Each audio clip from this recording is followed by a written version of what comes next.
Budget बहुत ही अच्छा है। हाँ। क्योंकि देखिए समझिएगा, दो चीजें होती हैं। एक तो टॉप टू डाउन अप्रोच होता है, एक तो डाउन टू अप अप्रोच होता है। हाँ। जैसे आप अगर समाज के पूंजीपतियों को पैसा दें हम्म। तो वो अगर कमाते हैं, वो बिजनेस करते हैं, तो वो भी पैसा डाउन तक होता है क्योंकि नौकरियां ज्यादा पैदा पैदा होती हैं। ठीक ठीक है। है।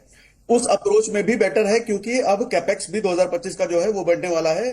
11.2 कर दिया है। हम्म। दूसरा अप्रोच, जब टैक्स घटाया गया है 12 लाख, मतलब 1 लाख रुपए महीना अगर कोई कमा रहा है तो उसको कोई टैक्स नहीं देना है। इसका मतलब बॉटम से भी आपने सपोर्ट कर दिया। उनके पास ज्यादा पैसे आएंगे तो वो ज्यादा कंजम्पशन करेंगे, ज्यादा खर्च कर पाएंगे। तो ज्यादा खर्च करने से क्या होगा, जो भी कंपनियां मिडिल क्लास को डायरेक्टली सर्व करती है, जैसे एफएमसीजी सेक्टर ले लो आप, ऑटो सेक्टर ले लो आप, इन सबकी सेल बढ़ेगी, और इन सबकी सेल बढ़ेगी तो इकोनॉमी वैसे ही बूस्ट होगी। हम्म। तो ये बजट मैं पा रहा हूं दोनों तरीके से फायदेमंद है। हम्म। टॉप टू बॉटम को भी पुश किया गया है, अच्छा दिया गया है, और हाँ। बॉटम टू टॉप दोनों साइड से पुश किया गया है। मतलब तो ये रोजगार के बजट अवसर तो बहुत बढ़ेंगे ही अच्छा है। बढ़ेंगे, साथ ही व्यवसाय में भी वृद्धि होगी। और इसी के साथ साथ टैक्स में छूट मिलेगी, तो जितना पैसा कमाएंगे उसमें बचा भी पाएंगे। अभी तक जिस तरह के बिल्कुल। आरोप निर्मला सीतारमण बतौर फाइनेंस मिनिस्टर झेल रही थी कि वो मिडिल क्लास के बारे में कम सोचती हैं, टैक्स बहुत ज्यादा लेती हैं, मुझे लगता है कि सारे आरोपों को अब दरकिनार कर दिया जाएगा। अब मैं आपसे ये सारे समझना आरोपों चाहूं। को धो हाँ दिया जी। गया। हाँ जी। हाँ जी, बोलिए। हाँ, बोलिए सागर सारे जी। आरोपों को इस बार मुझे लगता है धो दिया गया। हाँ। क्योंकि सोशल मीडिया पर हमने भी काफी देखा कि काफी हाँ। दिनों से ट्रोल भी हो रही थी। हाँ। कभी पॉपकॉर्न को लेके, कभी जीएसटी को लेके, कभी टैक्स को लेकर के। हाँ। इस बार बिल्कुल क्लीन चिट। एकदम क्लीन चिट है। सागर जी, एक चीज और बताइएगा। आपने जैसे एक तो टॉप टू बॉटम जिक्र किया, एक आपने टॉप डाउन जिक्र किया। दोनों में ही अगर हम ये देखें कि मिडिल क्लास का तो फायदा ही फायदा है, मगर जो एमएसएमई सेक्टर है, यानी कि वो लोग जो अभी अपना व्यवसाय धीरे धीरे शुरू करना चाहते हैं, या वो युवा जो स्टार्टअप में आना चाहते हैं और एक बड़े लेवल पर कुछ करना चाहते हैं, दोनों ही सेक्टर के लिए इस बार बड़े बड़े फायदे हैं। और सीधे फायदे भी दुगने कर दिए गए हैं पिछले साल के मुकाबले। कैसे देखते हैं आप इन लोगों को जो रोजगार देने वाले बन रहे हैं, एमएसएमई सेक्टर वाले भी और स्टार्टअप वाले भी? बिल्कुल सही। इस बार फायदे दुगने कर दिए गए हैं। देखिए, हम्म। एमएसएमई स्टार्ट वो सेक्टर है ना, तो जी। देश की इकोनॉमी जितना मिडिल क्लास जॉब करके, सैलरी लेके, कंजम्पशन करके बढ़ाता है, उतना ही ये लोग भी फायदा देते हैं। जी। क्योंकि जितना ज्यादा धंधा बढ़ेगा, जितना ज्यादा बिजनेस बढ़ेगा, सरकार के पास टैक्सेस कलेक्शन बढ़ेंगे। हम्म। तो एक तरफ सरकार ने जहां मिडिल क्लास का टैक्स कम कर दिया, जी। वहीं एमएसएमई और स्टार्टअप को बढ़ावा दिया है, वहां से टैक्स कलेक्शन सरकार का बढ़ेगा। हाँ। तो ये सरकार की रणनीति बहुत अच्छी है, और हाँ। सरकार के लिए भी और लोगों के लिए भी, दोनों। जी, बता दिया। सागर जी, आप भी अभी थोड़ी देर पहले कह रहे थे इसी बात को लेकर, यही सवाल लेकर मैं आपके पास आता हूं कि मैं तो यहां पर दिल्ली जैसे बड़े शहर में जॉब कर रहा हूं, तो मुझे छूट देने के लिए गांव में किसी एमएसएमई वाले से या किसी नए 19-20 साल के लड़के है कि भारत सरकार इसके लिए राजी है, भारत सरकार इसके लिए तैयार है, और हमारा खजाना देश का इसके लिए तैयार है कि इतनी बड़ी छूट दी जा सके। और अगर उस खजाने को भरना है तो क्या नए स्टार्टअप वालों से या केवल एमएसएमई वालों से भरेंगे, या फिर और भी कई उपाय हैं, जैसे मनोज जी ने अभी एक उपाय बताया? नहीं, कई सारे उपाय बिल्कुल हैं। अब हाँ। जैसे अभी हम देख रहे थे कि लगभग 1 लाख करोड़ का सरकार को नुकसान होने वाला है, हम्म। ये टैक्स स्लैब में जो बदलाव हुए हैं।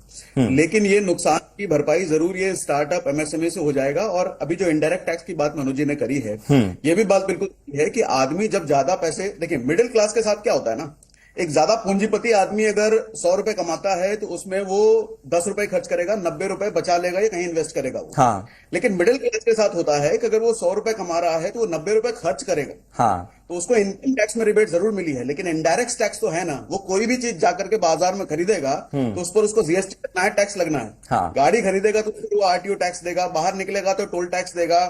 अलग अलग तरह के इनडायरेक्ट टैक्सेस हैं। हाँ। तो इनडायरेक्ट टैक्सेस के जरिए सरकार का कलेक्शन तो होगा ही होगा। हाँ। सागर जी, आपका रुख करना चाहूंगा। बार बार ये सरकार ज्ञान की बात करती है, और निर्मला सीतारमण ने आज भी उसी GYAN से शुरू किया, जिसमें कि गरीबों पर फोकस तो था ही, उसके बाद उन्होंने युवाओं पर भी बहुत फोकस किया। अन्नदाता के बाद महिलाओं पर जब बात आई तो कहा गया कि टर्म लोन 2 करोड़ तक दिया जाएगा उन महिलाओं को जो अपना नया उद्यम शुरू करने जा रही हैं, वो महिलाएं जो पहली बार इंडिपेंडेंट बनने जा रही हैं, वो महिलाएं जो अपने पैरों पर खड़े होकर अपना घर चलाना चाह रही हैं। कैसे देखते हैं इस फैसले को जो नारियों के लिए हुआ है? देखिए, महिलाएं ना बेसिकली, वैसे तो भारत एक इमोशनल कंट्री है। हाँ। वैसे तो महिलाएं इंपॉर्टेंट हैं ही, लेकिन अगर आप इकोनॉमिकली देखें हाँ। तो महिलाओं को बूस्ट करना, उनको एनकरेज करना बहुत ज्यादा जरूरी हो जाता है। हम्म। क्योंकि किसी मिडिल क्लास घर का महिला वो पिलर होती है ना, जो अगर उसके हाथ में पैसा जाता है तो पुरुष थोड़ा खर्चीला होता है। पुरुष हो सकता है खर्चीले के साथ साथ इधर उधर भी खर्च करे, लेकिन महिला क्या बाय डिफॉल्ट नेचर होता है सेविंग, बाय डिफॉल्ट नेचर होता है वो बहुत कैलकुलेटिव होती है, बहुत कैलकुलेट करके चीजों को खर्च करती है। तो अगर महिला के हाथ में ज्यादा पैसे आते हैं तो मुझे लगता है हर एक मिडिल क्लास परिवार ज्यादा अच्छा कर पाएगा फाइनेंशियल मैनेजमेंट में, ज्यादा अच्छा उसका फाइनेंसेस मैनेज हो सकता है अगर घर की महिला के पास पैसे जा रहे हैं तो। Sagar Sinha finance and tax expert हमारे साथ जुड़ चुके हैं। सिन्हा जी, आपसे ये समझना चाहेंगे, देखिए बजट पेश हो चुका है और बजट में जो फोकस अगर करें तो फोकस तो मिडिल क्लास पर देखने को मिल रहा है, लेकिन अगर हम एमएसएमई की बात कर ले तो एमएसएमई में कितना प्रतिशत अब इससे मुनाफा देखने को मिलेगा, क्योंकि कहीं ना कहीं एमएसएमई का जिक्र बार बार किया जा रहा था। जी देखिए, एमएसएमई के लिए जैसे आपने देखा कि फायदा उनको दुगना हो गया है।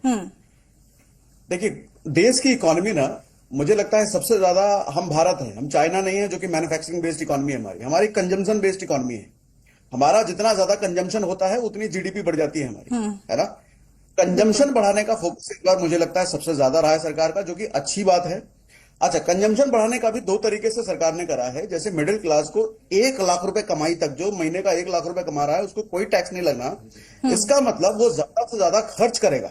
अच्छा, ज्यादा से ज्यादा खर्च करेगा तो देश का कंजम्पशन बढ़ेगा, यानी कि देश की जीडीपी बढ़ेगा। बिल्कुल। अच्छा, ऊपर साइड से अगर आप देखें तो कैपेक्स, जो कि 2026 की बात कर रहा हूं, 2025 वाला तो घटा है, लेकिन 2026 वाला थोड़ा सा बढ़ा है, 11.2 करा है, तो कैपेक्स भी ठीक है। 2026 की तरफ अगर हम देखें तो कैपेक्स बढ़ गया, मिडिल क्लास का टैक्स कट हो गया, दोनों तरीके से कंजम्पशन बढ़ाने पे पूरा फोकस है। तो ऐसे में एमएसएमई जो सेक्टर है, स्टार्टअप सेक्टर है, इनको फायदा डेफिनेटली मिलेगा, है ना। जी बिल्कुल। तो हाँ, देखिए, जी कंप्लीट करिए अपनी बात। हाँ, एक सेकंड, मुझे जरा पिंग आ गया था। तो कंप्लीट बेसिकली ये है कि जब हमारे देश का कंजम्पशन बढ़ेगा तो इकोनॉमी बूस्ट होती है, इकोनॉमी बूस्ट होगी तो इसका सीधा असर शेयर मार्केट पे भी होगा। क्योंकि सिन्हा जी, आपको आवाज मिल पा रही है? मुझसे बात कर रहे हैं, मुझे आवाज आ रही है? जी जी, आप अपनी बात कंप्लीट कीजिए। अच्छा, ओके, ठीक है। तो बात बेसिकली यही है कि मुझे लगता है हर तरीके से इस बजट में फायदा पहुंचाने की कोशिश करी गई है। रेंट पर भी देखिए, उस पर भी काम हुआ है।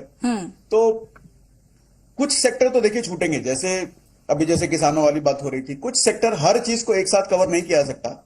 लेकिन जैसा मैं फिर से वहीं पे आ रहा हूं कि हम कंजम्पशन बेस्ड इकोनॉमी हैं, हमारे देश में कंजम्पशन ज्यादा बढ़ना बहुत ज्यादा जरूरी है, क्योंकि कंजम्पशन पर सब कुछ खेल डिपेंडेंट है।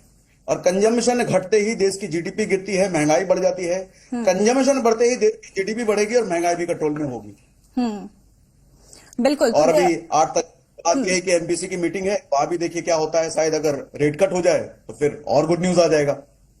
बिल्कुल। सिन्हा जी, देखिए गुड न्यूज का इंतजार तो हर किसी को था, और ऐसे में अब कहीं ना कहीं जो मिडिल क्लास को फोकस किया गया, तो इससे एक साफ तौर पर एक ये हरी झंडी या फिर ये कहे कि ये सिग्नल तो यहाँ पर देखने को मिल रहा है।